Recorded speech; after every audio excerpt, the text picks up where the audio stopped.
Mhm.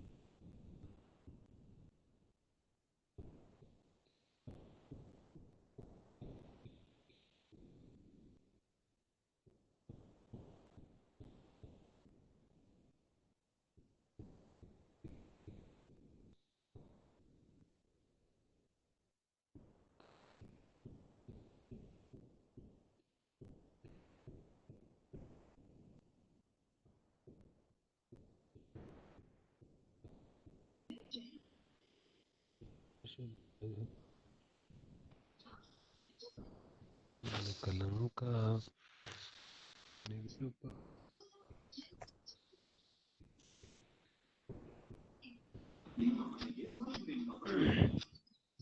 ಜ್ಞಾನ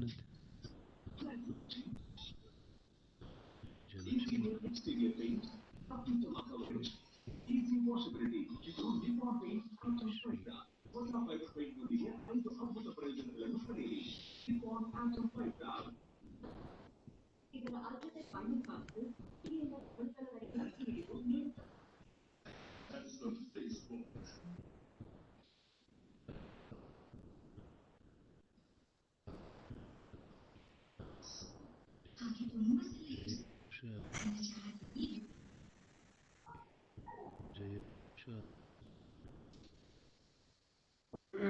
Shri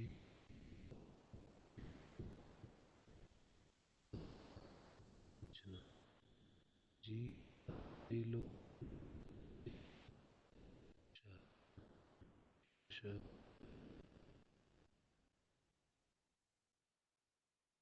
G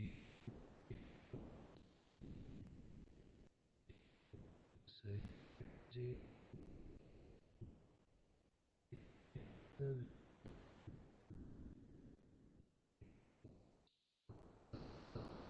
ರಸ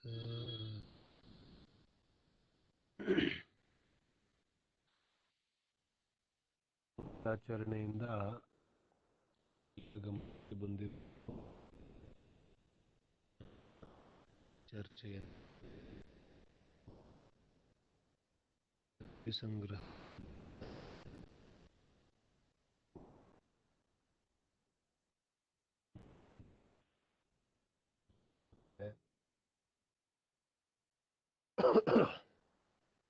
ಎಲ್ಲರ ಈ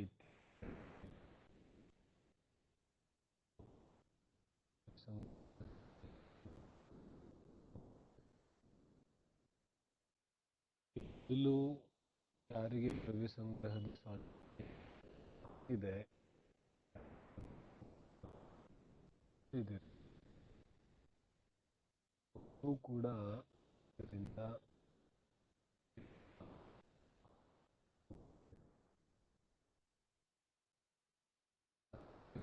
ಆಗುತ್ತೆ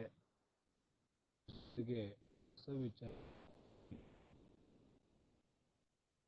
ಅಧ್ಯಯನ ಮಾಡೋರ್ಗಂತೂ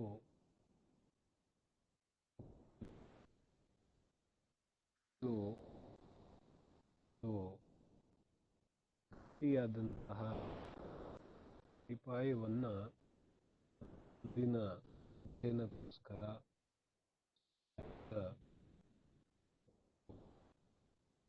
ನಿಟ್ಟ ಅರಿವಿನ ಕಡೆಗೆ ಕರೆದು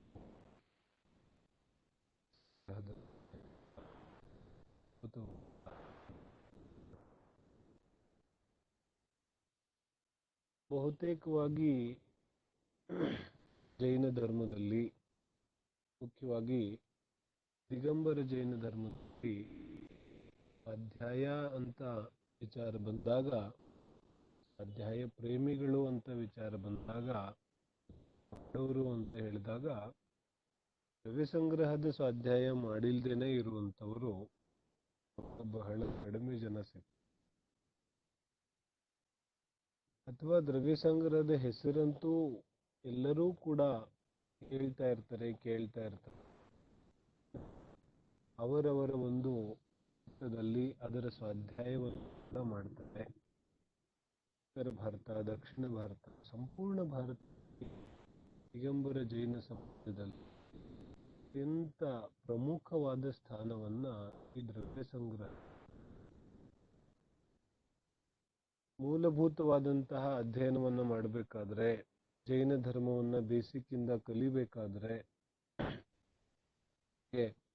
ಅತ್ಯಂತ ಸರಳವಾಗಿ ಸ್ಥೂಲವಾಗಿ ಅರ್ಥ ಆಗುವಂತೆ ಹೇಳುವಂತಹ ಕೃತಿ ಅದು ದ್ರವ್ಯ ಸಂಗ್ರಹ. ದ್ರವ್ಯ ಸಂಗ್ರಹ ಕೃತಿಯ ಬಹಳಷ್ಟು ವಿಶೇಷತೆಗಳಿದೆ. ದ್ರವ್ಯ ಸಂಗ್ರಹ ಕೃತಿ ಯಾಕೆ ಇಷ್ಟೊಂದು ಪ್ರಸಿದ್ಧಿಯನ್ನ ಪಡೀತು ಅಂತ ನಾವು ಹೇಳೋದಾದ್ರೆ ಅದಕ್ಕೆ ಬಹಳಷ್ಟು ಕಾರಣಗಳಿದೆ ಇದು ಬೆಳಕಿಗೆ ಬರಲಿಕ್ಕೆ. ದ್ರವ್ಯ ಸಂಗ್ರಹ ಕೃತಿ ಯಾವ ಈ ಗಾಥೆಗಳಿದೆ, ದ್ರವ್ಯ ಸಂಗ್ರಹದ ಗಾಥೆಗಳು ಬಹಳ ಸುಲಭ, ಬಹಳ ಸರಳ, ಅತ್ಯಂತ ಸರಳವಾದಂತಹ ಅರ್ಥವನ್ನು ಒಳಗೊಂಡಿರುವಂತಹ ಗಾಹೆಗಳಿದೆ.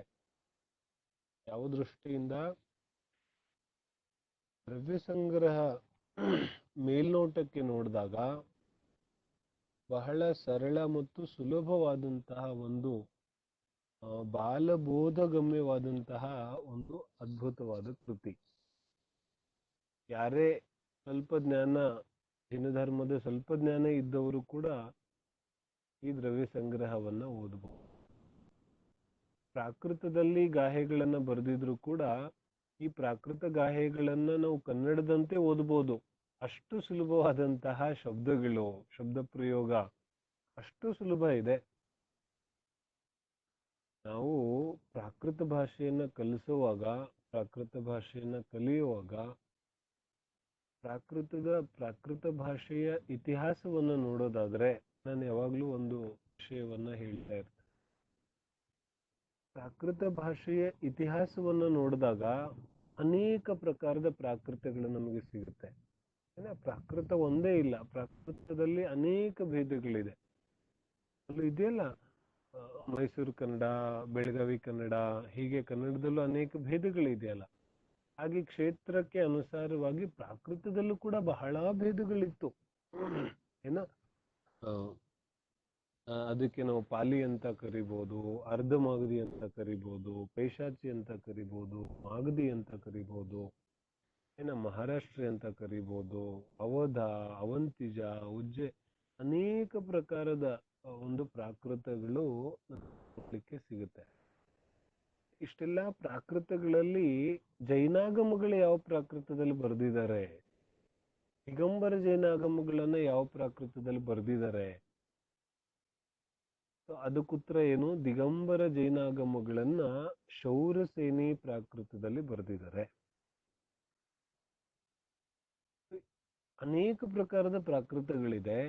ಆ ಎಲ್ಲಾ ಪ್ರಾಕೃತಗಳನ್ನ ಬಿಟ್ಟು ನಮಗೆ ಮೊದಲಿನಿಂದ ಕ್ರಿಸ್ತಶಕ 1ನೇ ಶತಮಾನದಿಂದ ಸುಮಾರು 12, 13, 14ನೇ ಶತಮಾನದವರೆಗೂ ಯಾವ ಪ್ರಾಕೃತ ಕೃತಿಗಳು ಸಿಗುತ್ತೆ, ಎಲ್ಲದರಲ್ಲೂ ಕೂಡ ಶೌರಸೇನಿ ಪ್ರಾಕೃತದ ಪ್ರಯೋಗವೇ ಸಿಗುತ್ತೆ.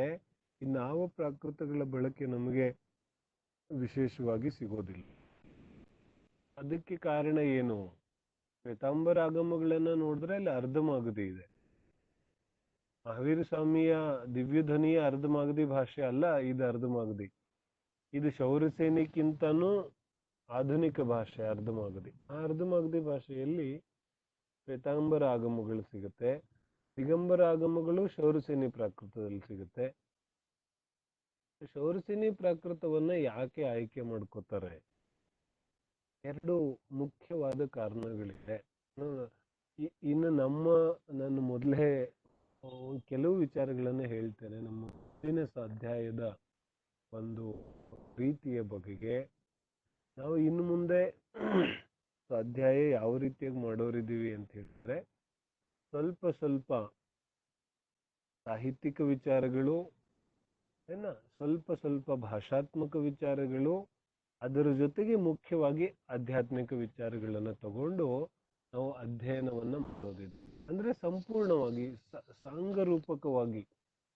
ಯಾಕಂತ ಹೇಳಿದ್ರೆ ಆಧ್ಯಾತ್ಮಿಕ ಯಾವ ವಿಚಾರಗಳಿದೆ ಅವು ಸ್ಪಷ್ಟವಾಗಿ ತಿಳಿಬೇಕಾದ್ರೆ ಭಾಷಾತ್ಮಕ ಒಂದು ದೃಷ್ಟಿ ನಮಗೆ ಬರಬೇಕು. ಸಂಪೂರ್ಣವಾಗಿ ಏನ್ ಹೇಳ್ತಾರೆ, ಭಾಷೆಯಲ್ಲಿ ಪರಿಣತಿಯನ್ನು ಹೊಂದುವಂಥದ್ದು ಖಂಡಿತವಾಗ್ಲೂ ಬೇಕಾಗಿಲ್ಲ. ವ್ಯಾಕರಣ ನೀತಿ ಸಾಹಿತ್ಯದಲ್ಲಿ ಸಂಪೂರ್ಣ ಪಾಂಡಿತ್ಯವನ್ನ ಹೊಂದೋದು ಖಂಡಿತವಾಗ್ಲೂ ಆ, ಅನಿವಾರ್ಯ ಇಲ್ಲ. ಆದರೆ ಆಧ್ಯಾತ್ಮಿಕ ವಿಚಾರಗಳನ್ನ ತಿಳಿಬೇಕಾದ್ರೆ ಆ ಭಾಷೆಯ ಸಾಮಾನ್ಯ ಜ್ಞಾನ ಬಹಳ ಅವಶ್ಯಕ ಇದೆ. ನಮ್ಮ ಮುಂದಿನ ಪ್ರಯತ್ನ ಹೇಗಿರೋದಿದೆ, ಈ ದ್ರವ್ಯ ಸಂಗ್ರಹದ ಮೂಲಕ ನಾವು ಜೈನ ಧರ್ಮದ ಮೂಲ ಸಿದ್ಧಾಂತಗಳನ್ನಂತೂ ತಿಳಿಯೋದೇ ಇದೆ, ಅದೇ ನಮ್ಮ ಮುಖ್ಯ ಉದ್ದೇಶ ಇದೆ. ಆದ್ರೆ ಅದರ ಜೊತೆಗೆ ನಾವು ಪ್ರಾಕೃತವನ್ನು ಕಲಿಯೋದಿದೆ. ಪ್ರಾಕೃತವನ್ನು ಕಲಿಯೋದ್ರಿಂದ ಏನ್ ಲಾಭ ಹೇಳ್ತಾರೆ? ಈ ಗಾಹೆಗಳಿದೆಯಲ್ಲ, ಈ ಗಾಹೆಗಳಲ್ಲಿ ಯಾವ ಅರ್ಥ ತುಂಬಿದೆ, ಅರ್ಥ ಎಲ್ಲಿ ತುಂಬಿದೆ? ಗಾಹೆಗಳಲ್ಲಿ ತುಂಬಿದೆ. ಗಾಹೆಗಳಲ್ಲಿ ತುಂಬಿರುವಂತಹ ಅರ್ಥವನ್ನ, ಮರ್ಮವನ್ನ ನಾವ್ ಹೆಂಗ್ ತಿಳ್ಕೊಳ್ಳೋದು ಹೇಳ್ತಾರೆ? ಅನೇಕ ಮರ್ಮಗಳು ನಮಗೆ ಭಾಷೆಯಿಂದಾನೇ ಗೊತ್ತಾಗತ್ತೆ. ಭಾಷೆ ಗೊತ್ತಾಗ್ಲಿಲ್ಲ ಅಂದ್ರೆ ಮರ್ಮ ಗೊತ್ತಾಗೋದಿಲ್ಲ.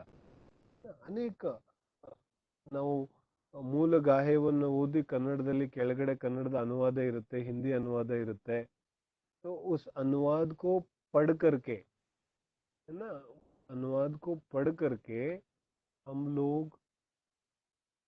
उस मूल गाथा का जो अर्थ है उसको नहीं समझ सकते. ನಾವು ಅರ್ಥವನ್ನು ಓದ್ತಾ ಇದ್ದೇವೆ, ಗಾಥೆಯಿಂದನೇ ಅರ್ಥವನ್ನು ಹೆಂಗ್ ತೆಗೆಯೋದು? ಈಗ ನಾವು ದ್ರವ್ಯ ಸಂಗ್ರಹದ ಒಂದು ಗಾಹೆಯನ್ನ ಓದ್ತೀವಿ ಅಂದ್ರೆ, ಗಾಹೆಯನ್ನ ಓದಿದ ತಕ್ಷಣನೇ ನಾವು ಕನ್ನಡದ ಒಂದು ವಾಕ್ಯವನ್ನ ಹೆಂಗ್ ಓದ್ತಾ ಹೋದ್ರೆ ನಮಗೆ ಅರ್ಥ ಆಗುತ್ತಾ ಹೋಗುತ್ತೆ, ಹಾಗೇನೆ ಪ್ರಾಕೃತ ಗಾಹೆಯನ್ನ ಓದುತ್ತಾ ಇದ್ರೆ, ಪ್ರಾಕೃತ ಗಾಹೆಯನ್ನ ಪಾಠವನ್ನ ಮಾಡ್ತಾ ಇದ್ರೆ, ಪಾಠ ಮಾಡ್ತಾ ಮಾಡ್ತಾನೆ ನಮಗೆ ಅದರ ಅರ್ಥ ಗೊತ್ತಾಗ್ಬೇಕು. ಅರ್ಥ ಆಗುತ್ತಲ್ಲ ನಾನೇನು ಹೇಳ್ತೀನಿ? ಪಾಠ ಮಾಡ್ತಾ ಮಾಡ್ತಾ ಮಾಡ್ತಾನೆ ಅದರ ಅರ್ಥ ಗೊತ್ತಾಗಬೇಕು ಅಂತ ಹೇಳಿದ್ರೆ ಏನ್ ಮಾಡ್ಬೇಕು? ಸ್ವಲ್ಪ ಸ್ವಲ್ಪ ನಮಗೆ ಪ್ರಾಕೃತದ ಜ್ಞಾನ ಬರ್ತಾ ಹೋಗ್ಬೇಕು. ನಾವು ಅಧ್ಯಯನ ಯಾವ್ಯಾವ ರೀತಿ ಪ್ರತಿದಿನ ಮಾಡ್ತಾ ಹೋಗ್ತೇವೆ, ಆ ರೀತಿಯಾಗಿ ಗಮನ ಕೊಟ್ಟು ಅದರ ಅಧ್ಯಯನವನ್ನ ಮಾಡಿದ್ರೆ ಸಾಕು. ವಿಶೇಷವಾಗಿ ಇನ್ನೇನು ಪ್ರಯತ್ನ ಯಾರು ಮಾಡೋದು ಬೇಕಾಗಿಲ್ಲ. ಎಲ್ಲಾ ಪ್ರಯತ್ನವನ್ನ ನಾನು ಇಲ್ಲಿಂದ ಮಾಡ್ತೇನೆ.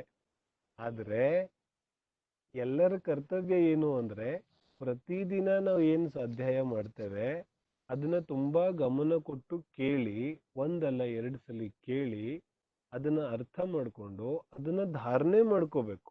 ಧಾರಣೆ ಮಾಡ್ಕೋಬೇಕಾದ್ರೆ ಅಟ್ಲೀಸ್ಟ್ ಅದನ್ನ ಬರಿಬೇಕು ಅಥವಾ ಇನ್ನೊಬ್ಬರಿಗೆ ಹೇಳ್ಬೇಕು. ನಾವು ಬೇಸಿಕ್ ಸ್ವಾಧ್ಯಾಯವನ್ನ ಪ್ರಾರಂಭ ಮಾಡಿದಾಗ ಮೊದಲನೆಯ ಒಂದು ಸ್ವಾಧ್ಯಾಯದಲ್ಲಿ ನಾನು ಹೇಳಿದ್ದೆ, ಎಲ್ಲರಿಗೂ ನೆನಪಿದ್ರೆ, ಧಾರಣೆ ಮಾಡ್ಲಿಕ್ಕೆ ಎರಡು ಉಪಾಯಗಳು. ಒಂದು ನಾವು ಬರೆಯೋದು, ಇಲ್ಲಾಂದ್ರೆ ಅದಕ್ಕಿಂತ ಸುಲಭ ಏನು, ಇವತ್ತೇನೇನ್ ಕಲ್ತಿದೀವಿ ಅದನ್ನೆಲ್ಲ ಇನ್ನೊಬ್ಬರಿಗೆ ಟ್ರಾನ್ಸ್ಫರ್ ಮಾಡ್ಬಿಡೋದು. ಯಾವ್ದಾದ್ರೂ ದಾರಿಯನ್ನ ನಾವು ತಗೋಬಹುದು. ಯಾರಿಗೆ ಹೇಳ್ಬೋದು? ಅಕ್ಕ ಪಕ್ಕ, ನೆರೆ ಹೊರೆ, ಏನ, ಮನೆಯಲ್ಲಿರೋರ್ಗೆ, ಅಮ್ಮ ಅಪ್ಪ ಮಕ್ಕಳು, ಏನ, ಯಾರಿಗಾದ್ರೂ ಹೇಳ್ಬೋದು ನಾವು. ಇಂಥ ಒಳ್ಳೆ ವಿಚಾರ ಹೇಳಕ್ ಯಾರಾದ್ರೂ ಏನು, ಯಾರಿಗೆ ಹೇಳ್ತಾರೆ ಈಗ ತತ್ವ ವಿಚಾರಗಳನ್ನ? ಬರೀ ಮಾತಾಡಿದ್ರೆ ಆ ಮನೆ ಜಗಳ, ಈ ಮನೆ ಜಗಳ, ಕುಟುಂಬ ಕಲಹ, ಅದು ಇದು, ಸಂಸಾರ ತಾಪತ್ರ, ಇದು ಮಾತಾಡ್ತಾ ಇರ್ತೀವಿ ನಾವು. ತತ್ವದ ವಿಚಾರ ಎಲ್ಲಿ ಮಾತಾಡ್ತೀವಿ? ಈಗ ಅಭ್ಯಾಸ ಮಾಡ್ಕೊಳ್ಳೋದು, ಪ್ರತಿದಿನ ತತ್ವ ವಿಚಾರವನ್ನ ಪರಸ್ಪರ ಟ್ರಾನ್ಸ್ಫರ್ ಮಾಡ್ಕೊಳ್ಳಿಕ್ಕೆ ಅಭ್ಯಾಸ ಮಾಡ್ಕೊಳ್ಳೋದು, ಪ್ರಾಕ್ಟೀಸ್ ಮಾಡೋದು. ಇವತ್ತೇನು ನಾವು ಸ್ವಾಧ್ಯಾಯದಲ್ಲಿ ಕಲಿತೇವೆ ಅದನ್ನ ಇನ್ನೊಬ್ಬರಿಗೆ ಟ್ರಾನ್ಸ್ಫರ್ ಮಾಡೋ ಪ್ರಯತ್ನವನ್ನ ಮಾಡಬೇಕು. ಇದು ಧರ್ಮೋಪದೇಶ ಅಲ್ಲ, ಇದು ಪರಸ್ಪರ ನಾವು ಚರ್ಚೆ ಮಾಡಬೇಕು. ನಮ್ಮ ಸಾಧರ್ಮಿ ಯಾವ ಒಂದು ಸಮೂಹ ಇದೆ, ಅಥವಾ ನಮ್ಮ ಮನೆಯಲ್ಲಿ ಅಕ್ಕಪಕ್ಕ ಯಾವ ಒಂದು ಸಮೂಹ ಇದೆ, ಅಲ್ಲಿ ಅಲ್ಲಿ ಮೈಸೂರವರಾಗಿರ್ಬೋದು, ಗ್ರೂಪ್ ಅಲ್ಲಿ ಕೇರಳ ವೈನಾಡ್ ಸಮಾಜದವರಾಗಿರ್ಬೋದು, ಇನ್ನು ಕರ್ನಾಟಕದ ವಿವಿಧ ಭಾಗಗಳಿಂದ ಅಧ್ಯಾಯದಲ್ಲಿ ಭಾಗವಹಿಸ್ತಾ ಇದ್ದಾರೆ. ನಮ್ಮ ಇಲ್ಲಿ ಗ್ರೂಪ್ ಅಲ್ಲಿ ಲೈವ್ ಆಗಿ ಇಷ್ಟು ಜನ ಸೇರಿರ್ತೇವೆ, ಯೂಟ್ಯೂಬ್ ಅಲ್ಲಿ ಯಾರ್ಯಾರು ಕೇಳ್ತಾರೆ ಎಲ್ಲರಿಗೂ ನಾನು ಸಾಮೂಹಿಕವಾಗಿ ಈ ಸಲಹೆಯನ್ನ ಕೊಡ್ತಾ ಇರೋದು.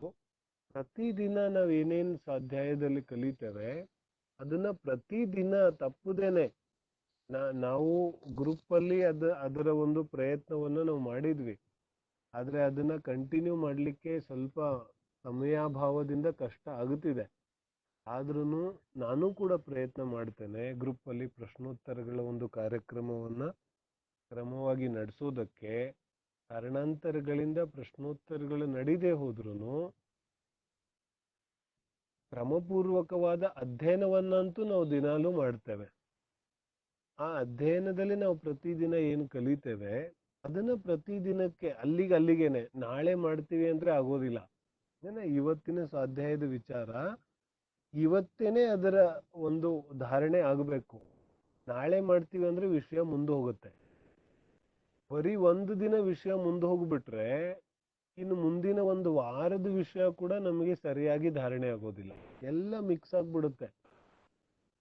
ಒಂದು ದಿನದ ಸ್ವಾಧ್ಯಾಯವನ್ನ ನಾವು ಧಾರಣೆ ಮಾಡಿಕೊಳ್ಳದೇನೆ, ಸಂಪೂರ್ಣವಾಗಿ ಅರ್ಥ ಮಾಡ್ಕೊಳ್ಳದೇನೆ ಬಿಟ್ಟು ಮುಂದೆ ಹೋಗ್ಬಿಟ್ರೆ ಏನಾಗುತ್ತೆ, ಹಿಂದಿನ ಒಂದು ಸ್ವಾಧ್ಯಾಯದಿಂದ ಮುಂದಿನ ಯಾವ ಸ್ವಾಧ್ಯಾಯಗಳಿದೆ ಅದು ಕೂಡ ಎಲ್ಲ ಪ್ರಭಾವಕ್ಕೆ ಒಳಪಡುತ್ತೆ. ಆದ್ರೆ ನಮಗ್ ಗೊತ್ತಾಗೋದಿಲ್ಲ ಎಲ್ಲಿ ಎಲ್ಲಿ ಅಲ್ಲಿ ಪ್ರಭಾವ ಆಯ್ತು, ಎಲ್ಲಿ ಅಡಚಣೆ ಉಂಟಾಯ್ತು, ನಮ್ಮ ಜ್ಞಾನದಲ್ಲಿ ಎಲ್ಲಿ ಕೊರತೆ ಉಂಟಾಯ್ತು ಅಂತ ನಮಗೆ ಗಮನಕ್ಕೆ ಬರೋದಿಲ್ಲ. ಆದರೆ ಆ ರೀತಿಯಾದ ಖಂಡ ಭೇದ ಜ್ಞಾನದಲ್ಲಿ ಆಗ್ಬಿಡುತ್ತೆ. ಒಂದು ಸ್ವಾಧ್ಯಾಯದಿಂದ ಇನ್ನೊಂದು ಸ್ವಾಧ್ಯಾಯದಲ್ಲಿ ನಾವು ಗ್ಯಾಪ್ ಮಾಡಿಬಿಟ್ರೆ.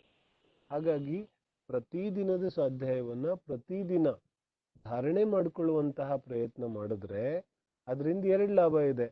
ಒಂದು, ಅವತ್ತಿನ ಸ್ವಾಧ್ಯಾಯ ಅವತ್ತು ಧಾರಣೆ ಆಗುತ್ತೆ. ಅದರ ಜೊತೆಗೆ ನಮ್ಮ ಯಾವ ಈ ಮನುಷ್ಯ ಭಾವದ ಸಮಯ ಇದೆ ಅದು ಬಹಳ ನಾವು ಎಷ್ಟೋ ಸಲ ಪೂಜೆಯಲ್ಲಿ ಇತ್ಯಾದಿ ಕಾರ್ಯಗಳಲ್ಲಿ ಇರುವಾಗ್ಲೂ ನಮ್ಮ ಗಮನ ಅಷ್ಟೊಂದು ಸ್ಥಿರ ಆಗೋದಿಲ್ಲ.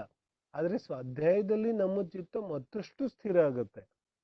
ಮತ್ತಷ್ಟು ಆ ಧಾರಣೆ ಮಾಡ್ಲಿಕ್ಕೆ ಏನ್ ನಾವು ಕಾಲ ಹರಣ ಮಾಡ್ತೇವೆ ಆ ಕಾಲದಲ್ಲೂ ಕೂಡ ನಮ್ಮ ಯಾವ ಚಿತ್ತ ಉಪಯೋಗ ಇದೆ ಅದು ಮತ್ತಷ್ಟು ಸ್ಥಿರ ಆಗುತ್ತೆ.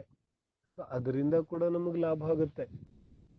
ಧರ್ಮ ಒಂದು ವಿಷಯದಲ್ಲಿ ನಮ್ಮ ಉಪಯೋಗ ಸ್ಥಿರ ಆದಂತೂ ಆಗುತ್ತೆ, ಸ್ವಾಧ್ಯಾಯದ ವಿಷಯ ದೃಢ ಆದಂಗೆ ಧಾರಣೆ ಆದಂಗೂ ಆಗುತ್ತೆ, ಮುಂದಿನ ಸ್ವಾಧ್ಯಾಯ ಮಾಡ್ಲಿಕ್ಕೆ ಅನುಕೂಲನೂ ಆಗುತ್ತೆ. ಎಲ್ಲಾ ದೃಷ್ಟಿಯಿಂದನೂ ಪ್ರತಿದಿನ ಯಾವ ನಾವು ಚರ್ಚೆಯನ್ನ ಮಾಡೋರಿದ್ದೇವೆ ಅದನ್ನ ಪ್ರತಿದಿನಕ್ಕೆ ಅಲ್ಲಿಗೆ ಧಾರಣೆ ಮಾಡಿಕೊಂಡು ನಾವು ಮುಂದೆ ಹೋಗುತ್ತೆ. ಈ ರೂಲ್ಸ್ ಗಳನ್ನ ನಾವು ಪುನಃ ನಾವು ಚರ್ಚೆ ಮಾಡೋದಿಲ್ಲ. ಇವತ್ತು ಮೊದಲನೇ ದಿನ ಅಂತ ನಾವು ಚರ್ಚೆ ಮಾಡ್ತಾ ಇದ್ದೇವೆ. ಇನ್ನು ಪ್ರತಿದಿನ ಸ್ವಾಧ್ಯಾಯದ ಏನು ವಿಚಾರ ಇದೆ ಅದು ನಡ್ಕೊಂಡು ಹೋಗೋದಿದೆ. ಇದರಿಂದ ಏನಾಗುತ್ತೆ, ಒಂದು ನಾವು ತಿಳ್ಕೊಬೇಕಿದು ನಮ್ಮ ಜೀವನದಲ್ಲಿ ಅಂತಿಮವಾದಂತಹ ಒಂದು ಅಪಾರ್ಚುನಿಟಿ ಇದೆ. ಒಂದು ಏನ್ ಹೇಳ್ತಾರೆ, ಯಾವತ್ತೂ ಬಾರದೇ ಇರುವಂತಹ ಒಂದು ಅವಕಾಶ ನಮ್ಮ ಜೀವನದಲ್ಲಿ ಬಂದಿದೆ. ಏನಕ್ಕೋಸ್ಕರ ಕ್ರಮವಾಗಿ ನಮ್ಮ ಜಿನಧರ್ಮದ ರಹಸ್ಯವನ್ನ ತಿಳಿಲಿಕ್ಕೆ ಅವಕಾಶ ಬಂದಿದೆ. ಈ ಅವಕಾಶ ತಪ್ಪು ಹೋಗ್ಬಿಟ್ರೆ ಇನ್ನು ಮರಳಿ ಯಾವಾಗ ಅವಕಾಶ ಸಿಗತ್ತೆ ಅಂತ ಗೊತ್ತಿಲ್ಲ. ಖಂಡಿತವಾಗ್ಲೂ ಗೊತ್ತಿಲ್ಲ. ನಮಗೆ ಇದರ ಅರಿವು ಆಗ್ಬೇಕು. ಮಹಾ ಮಹಾ ಮಹಾ ಸಾತಿಶಯ ಪುಣ್ಯೋದಯದಿಂದ ನಿಜವಾದ ಜಿನಧರ್ಮವನ್ನ ತಿಳಿಯುವಂತಹ ಒಂದು ಸಂದರ್ಭ ಒದಗಿ ಬರುತ್ತೆ ಜೀವಕ್ಕೆ. ಇಲ್ಲಾಂದ್ರೆ ಜಿನಧರ್ಮದಲ್ಲಿ ಹುಟ್ಟೋದೇ ಕಷ್ಟ ಇದೆ. ನಮ್ಗೆಲ್ಲ ಗೊತ್ತಿದೆ ಎಷ್ಟು ದುರ್ಲಭ ಇದೆ. ಓದಿ ದುರ್ಲಭ ಭಾವನೆಯನ್ನ 2 ಭಾವನೆಗಳಲ್ಲಿ ನಾವು ಓದಿದ್ರೆ ಗೊತ್ತಾಗುತ್ತೆ ಎಷ್ಟು ದುರ್ಲಭ ಇದೆ. ಜೈನ ಧರ್ಮದಲ್ಲಿ ಹುಟ್ಟೋದೇ ದುರ್ಲಭ ಇದೆ. ಜೈನ ಧರ್ಮದಲ್ಲಿ ಹುಟ್ಟಿನೂ ಕೂಡ ಜಿನಾಗಮದ ಒಂದು ಸಂಪರ್ಕಕ್ಕೆ, ಅದರಲ್ಲೂ ನಿಜವಾದ ವೀತರಾಗಿ ಜಿನಧರ್ಮದ ಸಂಪರ್ಕಕ್ಕೆ ಬರೋದು ಎಷ್ಟು ಕಷ್ಟ ಇದೆ. ಸಂಪರ್ಕಕ್ಕೆ ಬಂದ್ರು ಅದನ್ನ ಕೇಳೋದು ಎಷ್ಟು ಕಷ್ಟ ಇದೆ. ಅದನ್ನ ಕೇಳಿದ್ರು ಅದನ್ನ ಅರ್ಥ ಮಾಡ್ಕೊಂಡು ಧಾರಣೆ ಮಾಡ್ಕೊಳ್ಳೋದು ಎಷ್ಟು ಕಷ್ಟ ಇದೆ. ಉತ್ತರೋತ್ತರವಾಗಿ ಬಹಳ ದುರ್ಲಭದ ಕೆಲಸ ಇದೆ ಇದು. ಮತ್ತು ಇಂತಹ ಅತಿ ಅತಿ ಅತಿ ಅತಿ ಮಹಾ ದುರ್ಲಭವಾದಂತಹ ಘಟನೆ ನಮ್ಮ ಜೀವನದಲ್ಲಿ ನಡೀತಾ ಇದೆ. ಪ್ರತ್ಯಕ್ಷವಾಗಿ ಈಗ ನಡೀತಾ ಇದೆ. ಪ್ರಪಂಚದಲ್ಲಿ ಎಷ್ಟು ಮನುಷ್ಯ ಜೀವಿಗಳಿದೆ, बोलो कितने जीव है? करीबन 7-8 अरब तो है ही. है ना। तो इतने जीवों में से कितने लोग वीतरागी जिनवानी को समझ सकते हैं, पढ़ सकते हैं और धारणा कर सकते हैं? कितने लोग हैं? ಎಷ್ಟು ಜನ ಇದ್ದಾರೆ ಪ್ರಪಂಚದಲ್ಲಿ?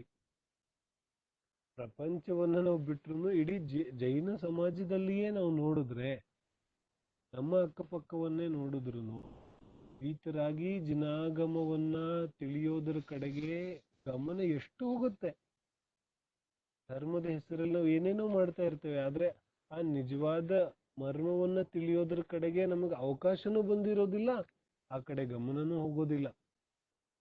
ಹಾಗಾಗಿ ಈ ಅವಕಾಶವನ್ನ ನಾವು ಅಷ್ಟು ಒಂದು ಆ ಜಾಗೃತತೆಯಿಂದ ಬಳಸ್ಕೊಂಡು ಈ ಒಂದು ಸ್ವಾಧ್ಯಾಯವನ್ನ ನಿಯಮಿತ ಪ್ರತಿದಿನದ ಒಂದು ಏನ್ ಹೇಳ್ತಾರೆ ವಿಷಯವನ್ನ ಧಾರಣೆ ಮಾಡ್ಕೊಳ್ತಾ ಹೋದ್ರೆ ಅದರದ ಸ್ವಾಧ್ಯಾಯಕ್ಕೆ ವಿಶೇಷ ಲಾಭ ಆಗುತ್ತೆ. ಮುಂದಿನ ಯಾವ ಸ್ವಾಧ್ಯಾಯಗಳಿದೆ ಅದು ಬಹಳ ಸುಲಭ ಆಗೋದಿದೆ ನಮ್ಗೆ. ಒಂದು ಸಲ ದ್ರವ್ಯ ಸಂಗ್ರಹದ ಸ್ವಾಧ್ಯಾಯವನ್ನ ಅಚ್ಚುಕಟ್ಟಾಗಿ ಕಟ್ಟುನಿಟ್ಟಾಗಿ ನಾವು ಮಾಡಿದ್ರೆ ಮುಂದಿನ ಸ್ವಾಧ್ಯಾಯಗಳು ನಮಗೆ ಬಹಳ ಬಹಳ ಸುಲಭ ಆಗೋದಿದೆ. ಹೆಂಗ್ ಸುಲಭ ಆಗುತ್ತೆ ಅಂದ್ರೆ, ಒಂದು ಸಲಿ ಸೈಕಲ್ ಹೊಡಿಯೋದು ಕಲಿಯೋ ತನಕ ಅಷ್ಟೇ ಕಷ್ಟ ಇದೆ. ಕಲಿಯುವಾಗ ಎಲ್ಲ ಅನಿಸ್ತಾ ಇರುತ್ತೆ, ಎಲ್ಲರೂ ಹೆಂಗ್ ಸೈಕಲ್ ಓಡಿಸ್ತಾರೆ, ಹೆಂಗ್ ಮಾಡ್ತಾರೆ ಅನಿಸ್ತಾ ಇರುತ್ತೆ ಎಲ್ಲರಿಗೂ. ಆದ್ರೆ ಒಂದ್ಸಲಿ ಕಲಿತ್ವಿ ಗಾಡಿ ಓಡಿಸೋದು, ಒಂದ್ಸಲಿ ಕಲಿತ್ವಿ ಅಂದ್ರೆ ಏನಾಗುತ್ತೆ, ಇನ್ನು ಬಹಳ ಸುಲಭ ಇದೆ. ಇನ್ನು ಏನ್ ಬಹಳ ಸುಲಭ ಇದೆ. ಮಾತಾಡ್ಕೊಂಡು ಗಾಡಿ ಓಡಿಸ್ತಾನೆ, ಎಲ್ಲ ಮಾಡ್ಕೊಂಡು ಗಾಡಿ ಓಡಿಸ್ತಾನೆ. ಗೇರ್ ಚೇಂಜ್ ಮಾಡ್ಬೇಕಾ ಮಾಡ್ಬಾರ್ದಾ ಅಂತ ಯೋಚನೆ ಮಾಡೋದು ಬೇಕಾಗಿಲ್ಲ, ಎಲ್ಲ ಸರಾಗವಾಗಿ ಆಗುತ್ತೆ. ಹಾಗೇನೆ ರವಿಸಂಗ್ರಹದ ಸ್ವಾಧ್ಯಾಯವನ್ನ ನಾವು ತುಂಬಾ ಚೆನ್ನಾಗಿ ಮಾಡಿದ್ರೆ ಮುಂದಿನ ಸ್ವಾಧ್ಯಾಯಗಳು ನಮಗೆ ಬಹಳ ಸುಲಭವಾಗಿ ಅರ್ಥ ಆಗುತ್ತೆ. ಅದಕ್ಕೆ ಇಷ್ಟೊಂದು ವಿಸ್ತಾರ ಮಾಡೋದು ನಾವು ಬೇಕಾಗೋದಿಲ್ಲ. ಸಹಜವಾಗಿ ಸರಳವಾಗಿ ಮುಂದಿನ ಸ್ವಾಧ್ಯಾಯ ಅರ್ಥ. ಇನ್ನು ಇದರ ಜೊತೆಗೆ ಯಾವ ಗಾಹೆಯನ್ನ ನಾವು ಸ್ವಾಧ್ಯಾಯಕ್ಕೆ ತಗೋತೇವೆ, ಒಂದೊಂದು ಗಾಹೆ ಕ್ರಮವಾಗಿ ನಾವು ಅಧ್ಯಯನ ಮಾಡೋದಿದೆ. ಯಾವ ಗಾಹೆಯನ್ನ ನಾವು ಅಧ್ಯಯನಕ್ಕೆ ತಗೋತೇವೆ ಆ ಗಾಹೆಯ ಒಂದೊಂದು ಶಬ್ದ, ಆ ಶಬ್ದದ ಅರ್ಥ ಅದು ನಮಗೆ ಸಂಪೂರ್ಣವಾಗಿ ಅರ್ಥ ಆಗ್ಬೇಕು. ಅದು ಅರ್ಥ ಆದಾಗ ಏನಾಗುತ್ತೆ, ಆ ಗಾಹೆ ನಮಗೆ ಬಾಹಿಪಾಠ ಆಗುತ್ತೆ. ಹೇಗೆ ಗಾಹೆಗಳನ್ನ ನಾವು ಅಧ್ಯಯನಕ್ಕೆ ತಗೋತೇವೆ ಆ ಗಾಹೆಗಳು ನಮಗೆ ಕಂಠಸ್ಥ ಆಗ್ಬೇಕು, ಬಾಹಿಪಾಠ ಆಗ್ಬಿಡ್ಬೇಕು. ಅವತ್ತಿನ ಗಾಹೆ ಇವತ್ತು ಕಂಪ್ಲೀಟ್ ಆಗಿದೆ ಅಂದ್ರೆ ಇವತ್ತಿನವರೆಗೆ ಎಷ್ಟು ಗಾಹೆಗಳು ಕಂಪ್ಲೀಟ್ ಆಗಿದೆ ನಾವು ಚರ್ಚೆ ಮಾಡಿ ಅಷ್ಟು ಗಾಹೆಗಳು ಕೂಡ ನಮಗೆ ಬಾಹಿಪಾಠ ಆಗಿರ್ಬೇಕು. ಎಲ್ಲರಿಗೂ ನನ್ನ ಅಪೇಕ್ಷೆ ಇರೋದು, ನಮ್ಮ ಸ್ವಾಧ್ಯಾಯದ ಪ್ರತಿಯೊಬ್ಬ ಸದಸ್ಯರಿಗೂ ಕೂಡ, ಎಲ್ಲ ಅಧಿಕಾಂಶ ಎಲ್ಲ ಹಿರಿಯರು ಎಲ್ಲರಿಗೂ ಕೂಡ ಈ ಒಂದೊಂದು ಗಾಹೆ ಕಂಠಸ್ಥ ಆಗ್ಬೇಕು. ನಾನೆಲ್ಲೋ ಬಸ್ಸಲ್ಲಿ ಕೂತ್ಕೊಂಡು ಎಲ್ಲೋ ಪ್ರಯಾಣ ಮಾಡ್ತಾ ಇದ್ದೀನಿ ಅಂದ್ರೂ ನಾನು ಬಾಯಲ್ಲಿ ಆ ಪದ್ಯಗಳನ್ನ ಆ ಗಾಹೆಗಳನ್ನ ಹೇಳಬೇಕು. ಮತ್ತು ಬರೀ ಗಾಹೆಗಳನ್ನ ಹೇಳೋದಲ್ಲ, ಆ ಗಾಹೆಗಳನ್ನ ಹೇಳ್ತಾ ಹೋದ್ರೆ ನಂಗೆ ಅರ್ಥ ಆಗಬೇಕು. ಏನಾಯ್ತು, ಹೀಗೆ ಅರ್ಥಪೂರ್ಣವಾಗಿ ಪ್ರತಿಯೊಂದು ಗಾಹೆಗಳನ್ನ ನಾನು ಬಾಹಿಪಾಠ ಮಾಡಿದ್ರೆ ನಾನು ಯಾವುದೋ ಕೆಲಸ ಮಾಡ್ತಾ ಇದ್ದೇನೆ, ಆ ಪದ್ಯಗಳನ್ನ ಹೇಳ್ಕೋಬಹುದು ಅರ್ಥಪೂರ್ಣವಾಗಿ. ಎಲ್ಲೋ ಹೊರಗಡೆ ಹೋಗ್ತಾ ಇದ್ದೇನೆ, ಪುಸ್ತಕ ಶಾಸ್ತ್ರ ತೆಗೆದು ಓದಕ್ ಆಗ್ತಾ ಇಲ್ಲ, ಗಾಹೆ ಪಾಠಗಳು ಮಾಡ್ಬೋದು. ಗಾಹೆ ಪಾಠ ಮಾಡೋದೇ ಒಂದು ದೊಡ್ಡ ಸ್ವಾಧ್ಯಾಯ ಇದೆ. ಅನುಪ್ರೇಕ್ಷೆ ಇದೆಯಲ್ಲ, ಗಾಹೆ ಪಾಠಗಳೆಲ್ಲ ಅನುಪ್ರೇಕ್ಷೆ ಅಂಗದಲ್ಲೇ ಬರುತ್ತೆ. ಅನುಪ್ರೇಕ್ಷೆ ಇದೆ, ಅವುಗಳನ್ನ ಪಾಠ ಮಾಡ್ಕೊಂಡು ಮಾಡ್ಬೋದು ನಾವು. ಅರ್ಥನೂ ಬರ್ತಾ ಇರುತ್ತೆ, ಪಾಠನೂ ಮಾಡ್ತಾ ಇದ್ದೇವೆ. और समझ लो कि कोई दुख का प्रसंग आ गया घर में, है ना, ಯಾವ್ದಾದ್ರು ದುಃಖ ಪ್ರಸಂಗ ಬಂತು, ಮತ್ತೊಂದು ಬಂತು, ಶಾಸ್ತ್ರವನ್ನ ತಗೊಳಕ್ಕಾಗ್ತಾ ಇಲ್ಲ, ಸೂತಕ ಪಾತಕ ಇದೆ, ಶಾಸ್ತ್ರ ತೆಗಿಯಕ್ಕಾಗ್ತಿಲ್ಲ. ನಾವು ಏನ್ ಮಾಡ್ಬೋದು, ಇಂತಹ ದುಃಖದ ಸಂದರ್ಭದಲ್ಲಿ ಕೂಡ ಈ ಗಾಹೆಗಳಿಂದ ಸಮತಾ ಭಾವವನ್ನ ಧಾರಣೆ ಮಾಡ್ಬೋದು ನಮ್ಮ ಜೀವನ. ಎಂಥದ್ದೇ ದುಃಖ ಪ್ರಸಂಗ ಇದ್ರೂ ಜೀವನದಲ್ಲಿ ಸಮತಾ ಭಾವವನ್ನ ಧಾರಣೆ ಮಾಡ್ಬೋದು. ಈ ಚಿಂತನ ವೀತರಾಗ ಜಿನವಾಣಿಯ ಚಿಂತನ ಮನನದಿಂದ ಆ ರೀತಿಯಾದ ಒಂದು ಸ್ಥಿತಿಯನ್ನ ಪಡೆದುಕೊಳ್ಬಹುದು. ಮತ್ತೆ ಕೊನೆ ಸಮಯದಲ್ಲಿ, ಜೀವನದ ಕೊನೆ ಸಮಯದಲ್ಲಿ ಏನ ಎಂಥದ್ದೇ ಸಂದರ್ಭ ಬಂದ್ರೂ ನಮ್ಮ ಜ್ಞಾನದಲ್ಲಿ ಈ ರೀತಿಯಾದ ಒಂದು ಜಿನ್ವಾನಿ ಧಾರಣಾ ರೂಪದಲ್ಲಿ ಸ್ಥಿರವಾಗಿದ್ರೆ ಅದು ಖಂಡಿತವಾಗಿಯೂ ನಮ್ಮ ಉಪಯೋಗಕ್ಕೆ ಬರುತ್ತೆ. ನಿಶ್ಚಿತವಾಗಿಯೂ ಆ ಮೂಲಕ ನಾವು ಏನ್ ಹೇಳ್ತಾರೆ, ಧಾರಣಾ ಜ್ಞಾನದಿಂದ ಸಮತಾಭಾವವನ್ನ ಧಾರಣೆ ಮಾಡೋದು ಸಾಧ್ಯವಾಗುತ್ತೆ. ಸಮತಾಭಾವವನ್ನ ಧಾರಣೆ ಮಾಡಲಿಕ್ಕೆ ಇದು ಬಹಳ ಅನುಕೂಲ ಆಗುತ್ತೆ. ಇಲ್ಲಾಂದ್ರೆ ಜೀವನ ಪೂರ್ತಿ ನಾವು ಯಾವುದೇ ಜ್ಞಾನವನ್ನ ಧಾರಣೆ ಮಾಡಿಕೊಳ್ಳದೇನೆ ಕೊನೆ ಸಮಯದಲ್ಲಿ ನಮಗೆ ಸಮಾಧಿ ಮರಣ ಆಗ್ಲಿ ಅಂತ ಹೇಳಿದ್ರೆ ಅದು ಸಾಧ್ಯ ಇಲ್ಲ. ನಾವು ಹಿಂದೆ ಚರ್ಚೆ ಮಾಡಿದ್ದೇವೆ ಸಮಾಧಿ ಮರಣದ ಬಗ್ಗೆ ವಿಶೇಷವಾಗಿ. ಜೀವನವೇ ಸಮತಾ ರೂಪವಾದ್ರೆ ಮರಣವೂ ಕೂಡ ಸಮಾಧಿ ರೂಪವಾಗಿ ಆಗೋದು ನಿಶ್ಚಿತ ಇದೆ. ಹಾಗಾಗಿ ಆ ಎಲ್ಲ ದೃಷ್ಟಿಯಿಂದ ಈ ಯಾವ ದ್ರವ್ಯ ಸಂಗ್ರಹದ ಸ್ವಾಧ್ಯಾಯ ಇದೆ ಮಹತ್ವವನ್ನು ಒಳಗೊಂಡಂತೆ ಆ ರೀತಿಯಾಗಿ ನಾವು ಮಾಡುತ್ತೇವೆ. ಹಾಗಾಗಿ ನಾನು ನೇರವಾಗಿ ವಿಷಯಕ್ಕೆ ಹೋಗ್ತಿದ್ದೆ, ಆದ್ರೆ ಇದನ್ನೆಲ್ಲ ಹೇಳೋದು ಅವಶ್ಯಕ ಇದೆ ಇವತ್ತು. ಯಾವ ನಮ್ಮ ಸ್ವಾಧ್ಯಾಯ ಇದೆ ಇದರಲ್ಲಿ ಭಾಷೆಯ ದೃಷ್ಟಿಯಿಂದ, ಸಾಹಿತ್ಯದ ದೃಷ್ಟಿಯಿಂದ, ಅದರ ಜೊತೆಗೆ ನಮ್ಮ ಜೈನಾಗಮದ ರಹಸ್ಯದ ದೃಷ್ಟಿಯಿಂದ, ಎಲ್ಲಾ ದೃಷ್ಟಿಯಿಂದನೂ ನಾವು ಅಧ್ಯಯನವನ್ನ ಮಾಡೋದಿದೆ. ಎಲ್ಲಿಯೂ ನಮಗೆ ಏನು ಏನ್ ಹೇಳ್ತೀವಿ, ನಾವು ಜೈನಾಗಮವನ್ನ ಬಿಟ್ಟು ನಾವು ಎಲ್ಲೂ ಹೋಗೋದಿಲ್ಲ. ವ್ಯಾಕರಣ, ಭಾಷೆ, ಸಾಹಿತ್ಯ ಏನೇ ಆದ್ರೂ ಕೂಡ ನಮಗೆ ಆ ರಹಸ್ಯವನ್ನ ಅರ್ಥ ಮಾಡ್ಕೊಳ್ಳಿಕ್ಕೆ ಎಷ್ಟು ಅವಶ್ಯಕ ಇದೆ ಅಷ್ಟು ಮಾತ್ರ ನಾವು ತಗೊಳ್ಳೋದಿದೆ. ಮಿಕ್ಕಿದ ಪೂರ್ತಿ ನಮಗೇನು ಸಂಪೂರ್ಣ ವ್ಯಾಕರಣ ಸಾಹಿತ್ಯದಲ್ಲಿ ಪರಿಣತಿಯನ್ನ ಹೊಂದುವಂತಹ ವಿಚಾರ ಏನು ಬೇಕಾಗಿಲ್ಲ. ಹಾಗಾಗಿ ಯಾರು ಹೆದರ್ಕೊಳ್ಳೋ ಅವಶ್ಯಕತೆನೂ ಇಲ್ಲ. ಈ ಹೆಂಗಪ್ಪ ವ್ಯಾಕರಣ ಸಾಹಿತ್ಯ ಎಲ್ಲ ನಾವು ಹೆಂಗಿಷ್ಟ ಓದೋದು ಅಭ್ಯಾಸ ಮಾಡೋದು ಅಂತ. ಆ ರೀತಿ ಏನೂ ಕಠಿಣ ಆಗೋದಿಲ್ಲ, ಬಹಳ ಸುಲಭ. ನನ್ನ ಪ್ರಕಾರ ಎಲ್ಲರಿಗೂ ಆನಂದ ಆಗುತ್ತೆ, ಬಹಳ ಆನಂದ ಆಗೋದಿದೆ. ಯಾಕಂದ್ರೆ ಯಾವಾಗ ಮೂಲ ಗಾಥೆಯಿಂದನೇ ನಾವು ಅರ್ಥವನ್ನ ಅರ್ಥ ಮಾಡ್ಕೊಳ್ಳಿಕ್ ಶುರು ಆದಾಗ ಅವಾಗ ಆಗೋ ಆನಂದನೇ ಬೇರೆ.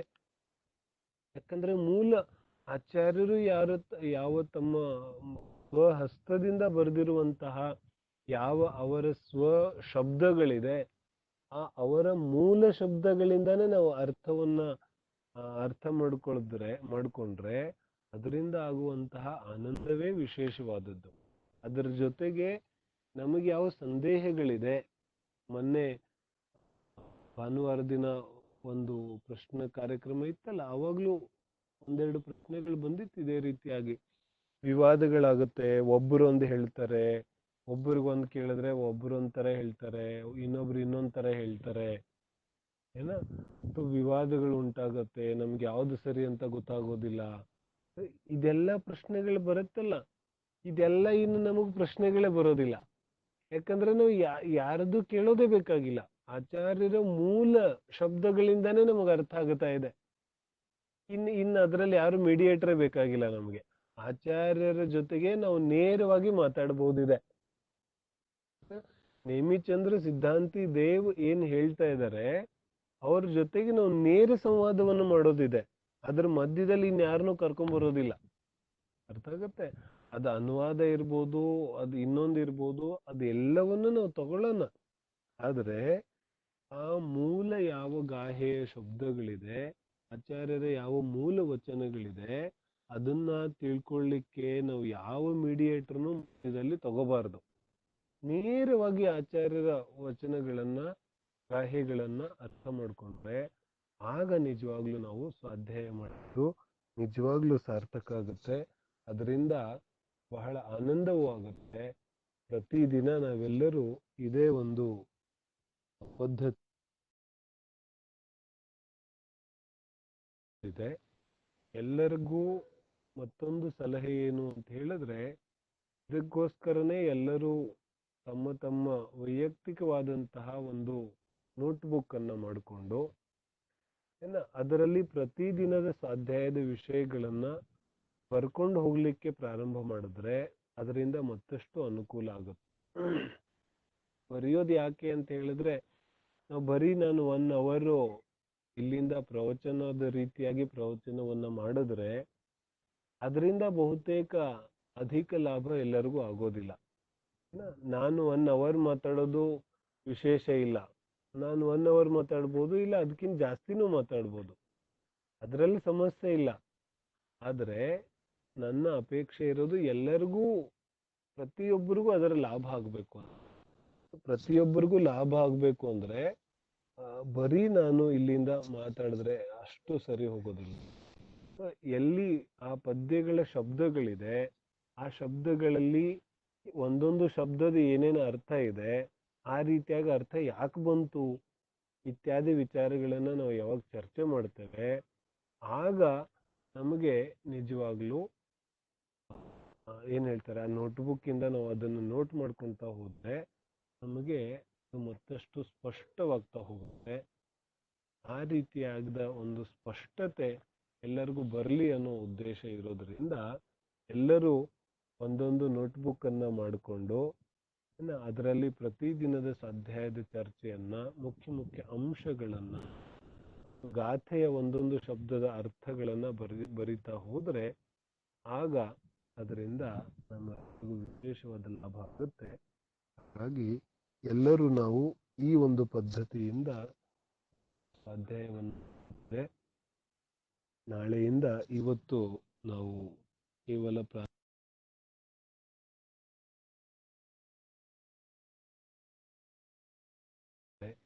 ಅದರ ಬಗ್ಗೆ ವಿಶೇಷವಾಗಿ ಚರ್ಚೆ ನಾಳೆಯಿಂದ ನಾವು ಮೊದಲನೇ ಗಾಹೆ ಇದರ ಜೊತೆಗೆ ಯಾವ ಗಾಹೆಯ ಚರ್ಚೆ ಆಗ್ತಾ ಇದೆ ಅದನ್ನ ಎಲ್ರೂ ಯಾರಿಗೆ ಸಮಯ ಸಿಗತ್ತೆ ಅವರೆಲ್ರೂ ಒಂದು ಸಲ ಓದಿಕೊಂಡು ಬಂದ್ರೆ ಮತ್ತಷ್ಟು ಅದರ ಲಾಭ ಆಗುತ್ತೆ. ಯಾಕಂದ್ರೆ ಅದರಲ್ಲಿ ನಾವು ಚರ್ಚೆ ಮಾಡುವಂತಹ ವಿಶೇಷವಾದ ಏನು ವಿಚಾರಗಳಿದೆ ಅವುಗಳ ಕಡೆಗೆ ಅಧಿಕವಾಗಿ ಗಮನ ಹೋಗುತ್ತೆ. ಹಾಗಾಗಿ ಒಂದು 10 ನಿಮಿಷ ಯಾವ ಗಾಥೆಯ ಚರ್ಚೆ ನಡೆಯೋದಿದೆ ಆ ಗಾಥೆ ಅರ್ಥ ಭಾವಾರ್ಥವನ್ನ ಓದ್ಕೊಂಡ್ ಬಂದ್ರೆ ಅದರಿಂದ ಮತ್ತಷ್ಟು ಎಲ್ಲರಿಗೂ ಲಾಭ ಆಗುತ್ತೆ. ಯಾರ ಹತ್ರ ದ್ರವ್ಯ ಸಂಗ್ರಹ ಗ್ರಂಥ ಇಲ್ಲ, ಯಾರಿಗೆ ಬೇಕಾಗಿದೆ ಅವರು ನನಗೆ ವೈಯಕ್ತಿಕವಾಗಿ ಸಂದೇಶವನ್ನ ಕಳಿಸ್ಬೋದು. ಇಲ್ಲ ಅಂತ ಹೇಳಿದ್ರೆ ನನ್ನ ಪ್ರಯತ್ನ ಇದೆ, ಪ್ರತಿದಿನ ಯಾವ ಒಂದು ಗಾಥೆಯ ಚರ್ಚೆ ನಡೆಯೋದಿದೆ ಆ ಗಾಥೆ ಮತ್ತು ಅದರ ಅರ್ಥ ಇತ್ಯಾದಿಗಳನ್ನ ನಾನು ಪೋಸ್ಟ್ ಮಾಡ್ತಾ ಇರ್ತೇನೆ. ಇಲ್ಲಿ ವೆಬ್ಎಕ್ಸ್ ಅಲ್ಲೂ ಕೂಡ ನಾನು ಸ್ಕ್ರೀನ್ ಶೇರ್ ಮಾಡ್ಬೋದು, ಅಲ್ಲಿಯೂ ಕೂಡ ನೀವು ಪ್ರತ್ಯಕ್ಷವಾಗಿ ನೋಡ್ಬೋದು. ಗ್ರೂಪ್ ಅಲ್ಲೂ ಕೂಡ ನಾನು ಹಾಕ್ತೇನೆ, ಅಲ್ಲಿಂದನೂ ಕೂಡ ಎಲ್ಲರೂ ಅದನ್ನ ಪ್ರಯೋಜನ ಪಡ್ಕೊಂಡು ಇನ್ನೇನಾದ್ರೂ ವಿಶೇಷ ವಿಚಾರಗಳಿದ್ರೂ ಕಲಿಸ್ಬೋದು. ನಾಳೆಯಿಂದ ನಾವು ಮೊದಲನೆಯ ಮಂಗಲಾಚರಣೆಯಿಂದ ದ್ರವ್ಯ ಸಂಗ್ರಹ ಸ್ವಾಧ್ಯಾಯನ ಪ್ರಾರಂಭ ಮಾಡಿದೆ. ಇವತ್ತಿಗೆ ನಾವು ಕೇವಲ ಪ್ರಸ್ತಾವನೆ ರೂಪವಾಗಿ ಸ್ವಾಧ್ಯಾಯದ ರೂಪುರೇಷೆಗಳನ್ನು ನೋಡ್ಕೊಳ್ತೇವೆ. ನಾಳೆಯಿಂದ ಪ್ರಸಿದ್ಧವಾದಂತಹ ಮಂಗಲಾಚರಣೆಯಿಂದ ಚರ್ಚೆಯನ್ನ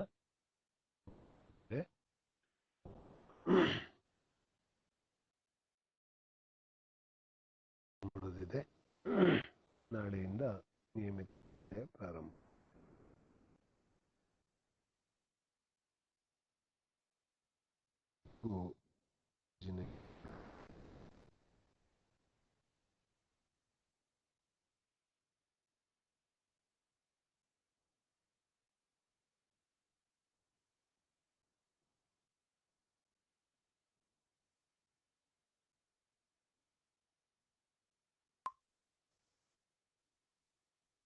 ಹೇಳದ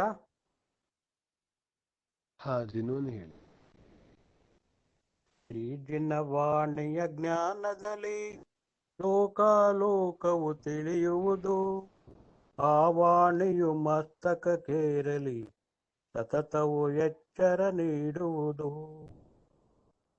ಭಜಿಸು ದೇವರ ಹಂತರನು, ಸೇವಿಸು ಗುರು ನಿರ್ಗ್ರಂಥರನು, ಪಾಲಿಸು ದಯಾ ಧರ್ಮವನು, ಇದುವೇ ಮುಕ್ತಿಯ ಪಥವಿಹುದು.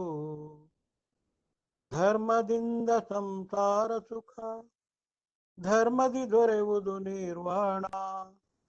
ಧರ್ಮ ಪಥವನ್ನು ಸಾಧಿಸದಿದ್ದರೆ ಮನುಜನು ತೇರ್ಯಂಚ ಸಮಾನ.